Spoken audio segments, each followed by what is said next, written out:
यम रम lump बम सम सम सम हम सम lump छम फट स्वाहा शिवस्य जीव स्थिता ओम आं ह्रीं क्रों यम रम लम बम सम सम सम सम हम सम लम छम फट स्वाहा शिवस्य सर्वे इंद्रियाणि ओम बांग मनस्त्वक् चक्षु श्रोत्र जिह्वा घ्राण पाद पायु पस्तानि यगच्छो सुखम चिरं तिष्ठन्तु स्वाहा। छोड़िए, लेफ्ट हाथ में चावल रख ले, राइट से एक एक दूध दाने भोलेनाथ के ऊपर छोड़िए।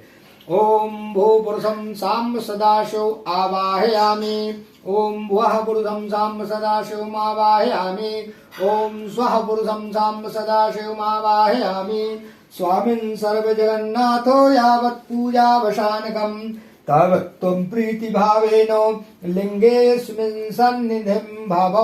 शिवाय नमः, पशुपतये नमः, त्र्यंबकाय नमः, शूलपाणे नमः, कपर्दिने नमः, व्यक्तकेशाय नमः, सर्वेश्वराय नमः, महेशाय नमः, नीलकंठाय नमः, नीलग्रे नमः, सौराष्ट्रे नमः, सोमनाथाय नमः, श्रीशैले नमः, मल्लिकार्जुनाय नमः, महाकालाय नमः, ओंकाराय नमः, वैद्यनाथाय नमः, भीमशंकराय नमः, रामेश्वराय नमः, नागेश्वराय नमः, घुष्मेश्वराय नमः, त्र्यंबकेश्वराय नमः, केदारनाथाय नमः, विश्वनाथाय नमः, मृत्युंजय नमः।